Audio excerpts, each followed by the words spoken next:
근본 없는 신앙, 표리하는 교회, 나일론 신자에 관한 두 번째 강의 시간이 되겠습니다. 오늘은 이제 현대 교회의 영적 침체를 가속화시키는 누룩, 세속주의의 다른 면들을 한번 살펴보도록 하겠습니다.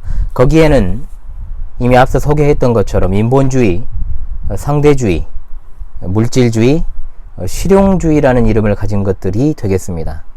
일단 이번 시간에는 세 가지를 다루고요. 마지막에 다룰 실용주의는 조금 더 강의 내용이 다른 것들에 비해서 길기 때문에 이번 시간에는 인본주의, 상대주의, 물질주의를 다루기만 하겠습니다. 자, 가장 먼저는 인본주의입니다. 자, 인본주의가 무엇일까요? 요즘은 인본주의라는 말보다도 인권이라는 말이 우리에게 훨씬 와닿습니다. 하도 여기저기서 인권 이야기를 하니까 그런 것이죠. 인본주의의 다른 이름이 인권입니다. 인권이라는 것이 원래 사전적인 의미 그대로만 실현된다면 반대할 이유는 하나도 없죠. 인권의 기본적인 의미가 무엇입니까? 인간이라면 누구나 기본적으로 누려야 될 권리입니다. 기본적 권리를 말합니다. 이것이 이제 태어나면서부터 주어진다 하여서 천부인권이다 라고도 부릅니다. 가령 날 때부터 피부색을 가지고 태어나지 않습니까? 피부색이라든지 날 때부터 성이 결정되어 있죠. 성별, 또 신체적인 장애, 물론 장애는 선천적인 장애도 있지만 후천적 장애도 있습니다. 어찌되었든 자신이 스스로 선택한 것이 아니라 정말로 날 때부터 또는 불의의 사고로 말미암아 장애를 얻게 된 이런 케이스들, 이런 일로 인하여서 차별받아서는 안 된다는 거죠. 소위 사회적인 약자들을 말합니다. 진정한 사회적 소수자들입니다. 성경에는 과부와 고아와 나그네 등이 사회적 약자들로 등장하고 있고 그들이 바로 소외계층이었습니다. 따라서 인권이라는 것은 어디까지나 창조주 하나님이 정해 주신 가치선상, 즉 날 때부터 타고나는 것으로 인해서 차별받으면 안 되지 않겠습니까? 당연한 것이죠, 그건. 그런데 현대의 인권은 어떻습니까? 창조주 하나님을 배제해버립니다. 그리고 인간의 권리만을 부르짖지요. 그래서 신본주의가 아닌 인본주의가 되는 겁니다. 사람은 하나님의 형상으로 창조함을 받았는데 하나님으로부터 독립하는 개념이 바로 인권의 개념이다라는 말입니다. 따라서 현대의 인권은 하나님의 계시 진리인 성경을 철저하게 부정하고 파괴시키는 사상으로 발전할 수밖에 없습니다. 그것이 인권이라는 이름 뒤에 숨은 사탄의 전술 전략이기 때문입니다. 공산주의자들이 쓰는 전술 전략 가운데 화전, 양면 전술 전략이라는 것이 있습니다. 그들의 아비, 사탄이 언제나 두 얼굴의 계책을 사용했던 것에서 공산주의의 출발도 바로 사탄이라는 사실을 우리가 알고 있어야 되는 거죠. 한쪽 측면에서 볼 때는 인권주의자들입니다. 참으로 인도주의자들 아닙니까? 점잖고 자비롭고 도덕적인 사람들로 보이지만 한쪽 면으로는 무슨 일을 자행합니까? 철저하게 기독교적 가치관, 성경의 가르침을 파괴하는 일을 자행하고 있기 때문입니다. 이 부분은 나중에 좀 더 상세하게 다루도록 하겠습니다. 교회를 어지럽히는 누룩으로서의 인본주의, 가장 큰 문제점 또한 하나님과 인간을 분리시킨다는 것이죠. 인본주의의 핵심은 이겁니다. 모든 것의 중심에 인간이 있다. 인간의 영광을 위한 것이다. 이것이 바로 성경이 말하는 교만입니다.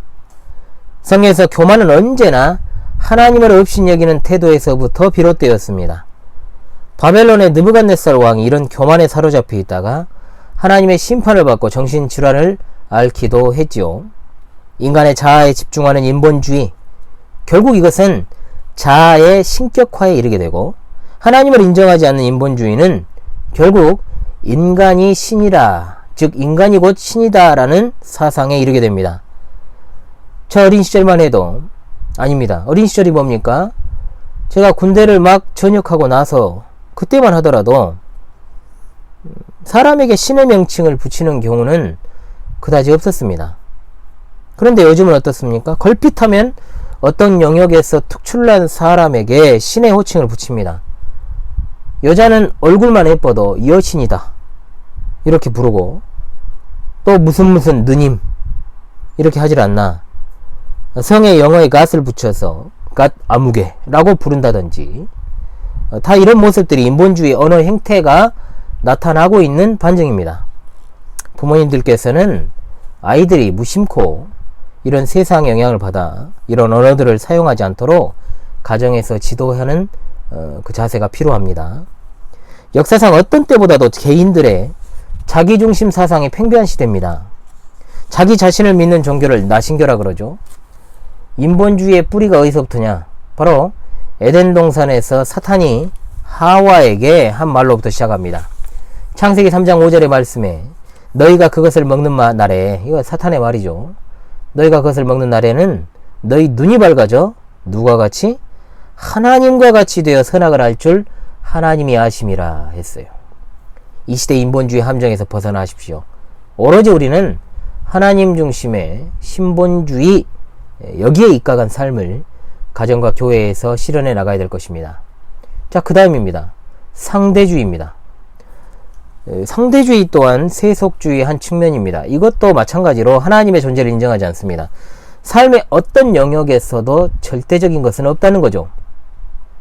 절대적인 기준이 없기 때문에 일단 사람들이 취사 선택하면 됩니다. 이것이 바로 상대주의 아니겠습니까?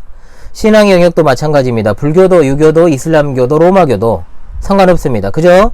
진리는 절대적인 것이 아니고 상대적인 것이기 때문에 아무 것이나 그냥 골라잡아 믿고 또 도덕적으로 바르게 살면 다 구원에 이르게 된다는 거죠. 그렇지 않다는 사실을 우리가 알고 있지만 실제로 상대주의적인 가치관이 우리 삶 가운데 너무나도 깊숙하게 범람하고 있습니다. 각자의 개성을 존중하고 각자가 생각하는 가치들을 단순하게 그걸 인정하는 차원에서 그치는 것이 아니라 인본주의에 입각하여서 그것을 인정하고 존중해 주기 때문에 절대적인 진리의 말씀, 하나님의 말씀에서 벗어나게 만드는 결과를 초래합니다. 왜 이 시대의 복음전도가 사람들의 심령이 어려운가? 여러 이유가 있습니다. 물론 어느 것 하나 딱 집어가지고 그것이 문제다라면 그 문제만 해결하면 복음전도의 물꼬가 트이겠지만 그것이 아닙니다. 복음전도가 쉽지 않은 커다란 이유 가운데 하나가 기독교가 가지고 있는 절대적인 진리로서의 배타적 교리가 이 시대 사람들의 편만한 상대주의적 가치관과 충돌을 일으킨다는 겁니다. 자녀들의 자존감을 높이는 교육을 하려고 하지 말고 하나님이 어떤 분이신가? 하나님이 내게 어떤 일을 행하셨는가? 이것을 중심으로 해서 자녀 교육을 해야 됩니다.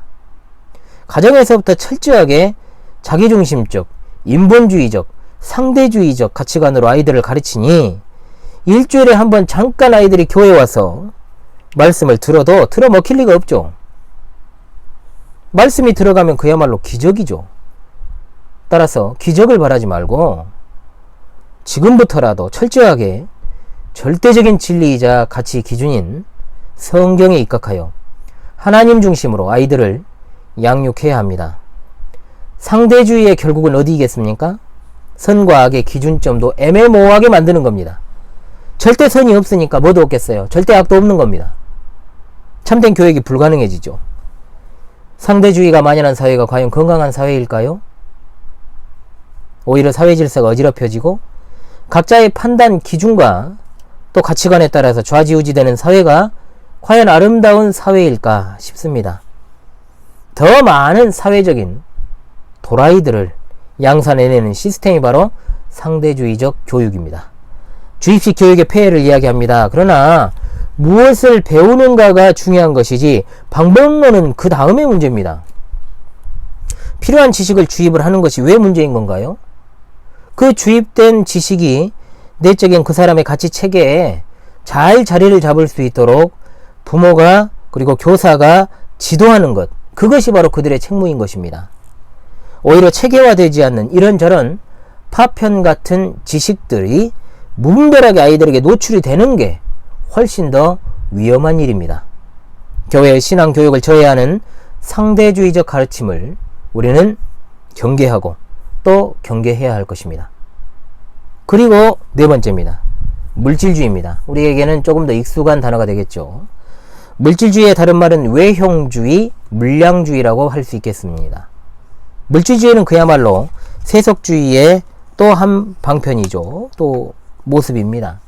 물질주의 또한 눈에 보이는 세계에 집착하게 만드는 거죠. 물질 자체를 부정하는 것이 아닙니다. 물질만이 전부라고 믿는 것이 바로 물질주의요. 그것이 문제인 것이죠. 당연히 눈에 보이는 현실 세계에만 집착을 합니다.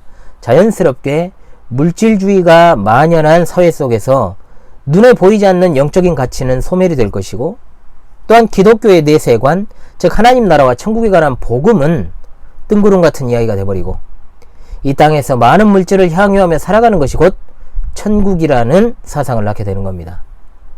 그런데 이러한 가치가 얼마나 허황되고 덧없는 것인가?